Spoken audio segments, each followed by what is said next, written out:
this Java 21 video, I will be covering if statements and conditional logic. If statements are used to make decisions in your program. They let you execute different code depending on whether a condition is true or false. Let us begin with a simple example. So first we're going to define an int value called score, and let's make that equal to 85. We use if statements using the reserved keyword if, and then inside the parentheses we need to put our condition. So here we want to see if the score is greater than or equal to 60. Basically, did you pass or not? So if that's the case, we're going to print out the statement you passed. Let us compile and run this simple example.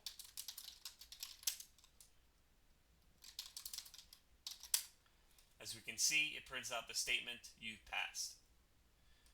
What if they didn't pass though? Let us compile and run the code. As we can see, it runs, but nothing happens. Nothing happens because they didn't pass. Obviously, as we see here in this example, we check to see if the score is greater than or equal to 60.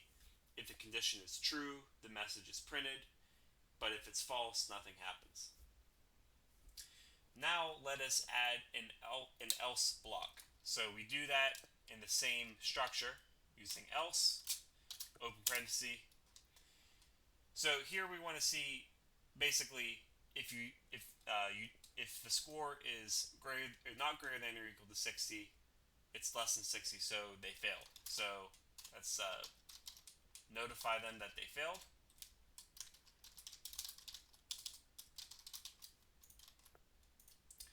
And now let's compile it and run it. As we can see, it says that they failed. But if we change it back to 65, for example, and save it,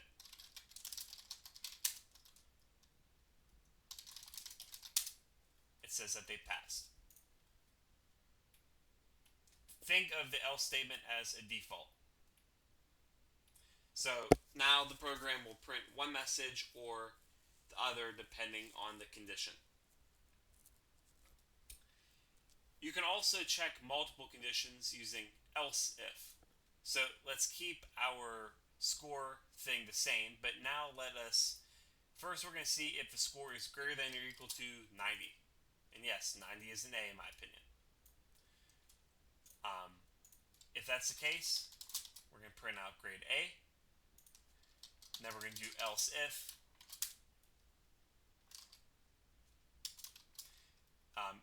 We're going to do else if the score is greater than or equal to 80.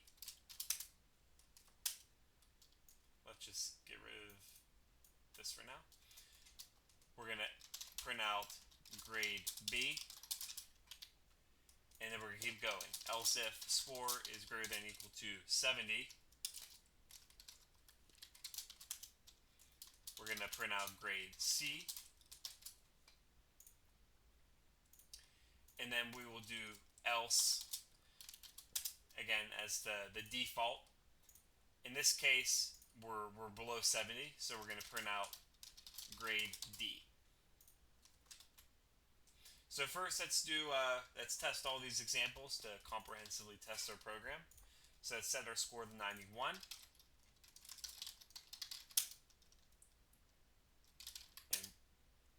And run our program.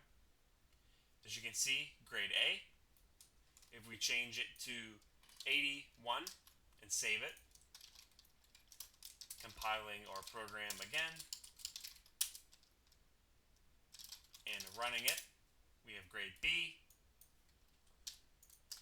If it's 71,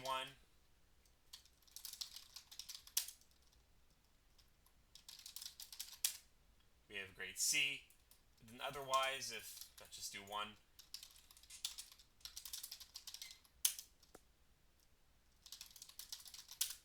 They get a D. So, as you can see here by the way I wrote the program, the conditions are checked in order. As soon as one is true, the corresponding block runs and the rest are skipped.